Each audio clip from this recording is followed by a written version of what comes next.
Right, well, I got the new Servo. Yes, Servo. I always get confused, Servo, Servo. Anyway, so what we've got to do is, if you look from this side, through that hole there, there is a split pin holding the pedal to the plunger, and then obviously we've got the bolts on the back, and then we've got the two bolts holding the actual master cylinder on. There we go. So I'm just going to undo all that. I won't bother filming it, and I'll show you once it's off. Right, got the new one on. Got it bled up, although I'm not sure they're 100% right. I think I might need someone on the pedal while I bleed them individually as opposed to with a vacuum bleeder. I might need that just to get a bit more out, but it stops now. There's no problem with that. It's just a bit of travel on the pedal before it stops, but there's no whoopee cushion noise, and they actually work now, so I can be a bit more confident in the braking system. It stopped me towing anything or, you know, really going any distance with it, so at least that's done now, so I can crack on. Right, so I've got the starter motor off the Defender, this one. So you can see it looks horrendous in there. I don't know whether it's because I hadn't used it for a while and it was damp in there and this has all gone horrible, but I will show you what to do to test it. So you've got to earth it. Obviously you've got to get a 12-volt supply, so I've got the forklift battery. So you need a earth on the casing. Then you need a live on the actual main switch. And then you can use a screwdriver and jump the spade to the main terminal. He says. See, just sparking, nothing's happening, it's not turning. So if we do the same with the one I've taken off this 200 TDI behind me, try not to get it caught on the actual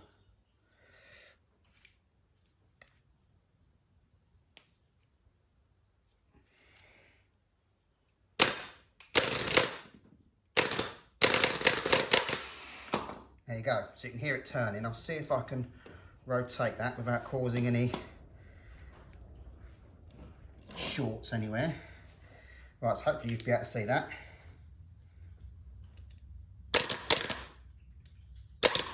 There you go, you can see it turning. It's not ideal, you probably should do it with a bit of wire really, but... Oh.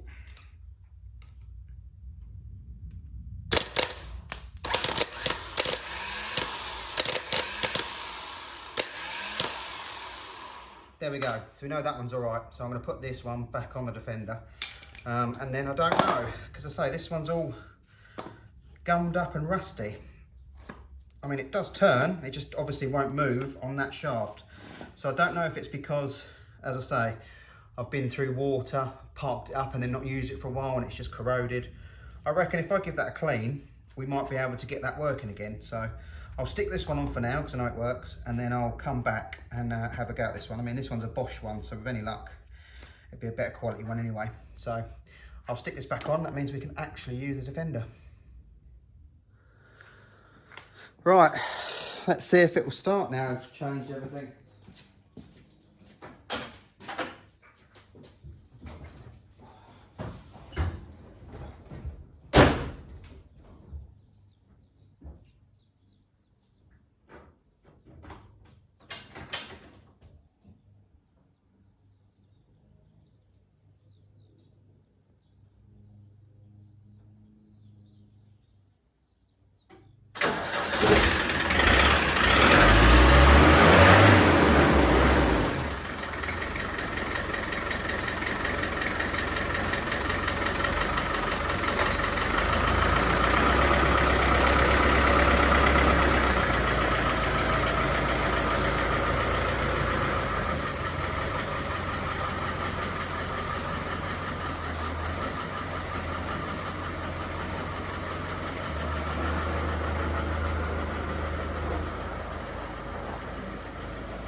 So with the restoration of this in mind, some point in the future, it's going to be a while, it's going to need a lot of work. I've never actually tried to start the engine, so I thought today I would try and get it running so I know at least the original engine is good to go. The previous owner said it ran fine and was willing to show me, but at the time it was torrential snow, so I just said no, it's fine. If that's what you say, that's fine. So what I want to do today is just get it running, make sure it all starts fine, and then yeah, I'll know that it's a good one before I sell the spare engine I have. So let's get cracking. Right, we've got the jump leads wired up to a battery. We've got the hot wires in that I use to start these without ignition and things. So I won't tell you what they are. So let's have a go, shall we?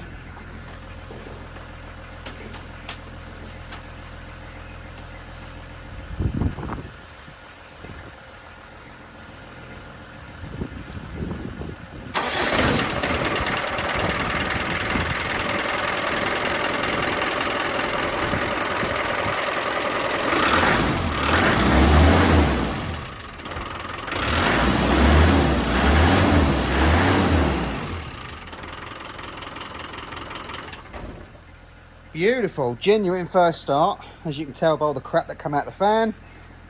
So that's been sitting here since, well, probably a year or two, and that fired straight up. So I think we're pretty confident that that engine is going to be all right to go back in this once it's redone, which means I can now comfortably sell the other one. So let's go and try and start that one. Right, so who's a donut? Thought I'd come in and get this running so I can advertise it. Then I remembered I took the starter motor off for the 90, didn't I? I haven't cleaned this one up yet. So I'll insert a clip of this one running here.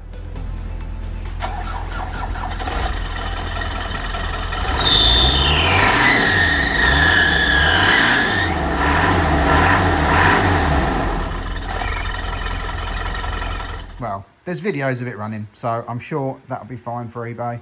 So I'll get it cleaned up, i.e. all the rubbish off it, and get it listed, I think. No need to have two sitting here doing nothing. Right, another morning in the workshop, and today we have a Toyota RAV4. I can't remember what year it is because it's on a private plate, but I had it last year for an MOT, and it was advised for a rear shock misting. So we have new shocks to go on, because the customer doesn't do any miles in this a year. I don't think he's done more than a couple of thousand this year, but he does tow his caravan to various motorcycle race meetings. So rear shocks obviously need to be up to scratch. So we'll put the new shock on and then we will get it to this year's MOT and see if there's anything else that needs doing. But I have already put one shock on this in the past, and it was a bit of a pain. So once I've got it properly up in the air and the wheel off, I'll show you why.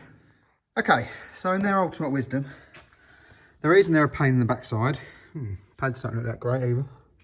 Oh, I've got loads of meat on them. In Toyota's ultimate wisdom, they obviously fitted the shocks after they fit the lower arm. Because if you look, the bolt goes in that way. You can't get the bolt all the way out without detaching the lower arm. So nut and bolt, the bolt won't go all the way out because that's in the way. So you've actually got to detach it from the bottom arm to get the bolt out. Now, when I did the other side a couple of years ago, when I put it back together, I put the bolt in the other way. So you can still undo it and remove the shock without taking the arm off. So what I've got to do is undo this here, this bolt, to pull the arm out of the way. And I've got to be careful because obviously it's sprung loaded. So we'll have to put the transmission jack under that. I think I did it on the floor last time with a trolley jack, but we'll put the transmission jack under that, undo that, lower that leg down, get that nut out, sorry, that bolt out, put the leg back on, bolt it all up, and then we can put the shock on with the bolt round the other way. So yes, thanks Toyota, lovely old job. Okay, so ignore what I said. What I didn't see before when I was doing it on the floor on a jack was the bottom shock bracket just bolts up there. So you can undo the bottom shock bracket and actually get it out. You can spin it around and do everything you need to do. So, sorry Toyota, I think it's actually fairly simple now. Right, so the new shock is on. That was a bit of a pain to get to up there, but it's all done. That's all put back on. Again, sorry Toyota. But I have put the bolt round the other way this time. Where are we? There. So at least you can get it out and change the shock next time without having to pull the extra bolts out. So it saves, if it's me, a few minutes. How good does this shock look that I put on last time? Yeah, still looks okay. So we're good. So yeah, I'll have a quick wander around, check all the tyres. I mean, as I say, he's quite fastidious about it. So I'll check all the bulbs and stuff and make sure there's nothing untoward before we go for the test, and hopefully I haven't missed nothing. So I'll report back once it's done. Right, so the RAV4 has gone back to its owner. 0 advisories, all done. Dexter is on a rope. It looks like it's tight, but it's just caught around the tyre. It's actually 20 metres long because he keeps wandering off. He's been here, what, 10, 12 years, and he's always hung around. But in the last few weeks, he started going walkabouts up onto the main road from where I am. So whereas he had all the freedom in the world, he no longer does. So he's now on a 20-metre lead, and he's not too happy about it. And it's quite tedious because he keeps getting caught up, and I have to keep unravelling it from wherever he's caught up. But anyway, as I say, RAV4's done, gone back, no advisories, so on to the next job.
Right, well, we're getting this pretty much stripped down.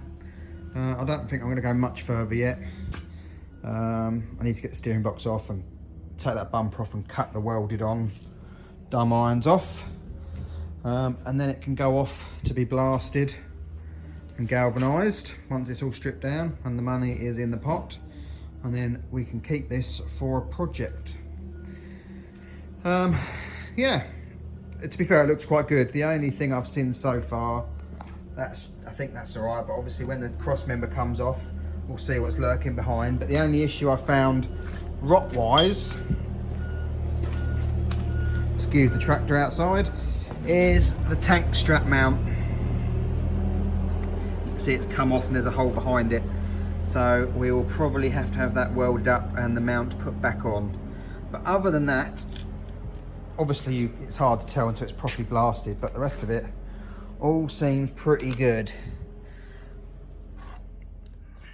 Yeah, I think this would be a good one to do.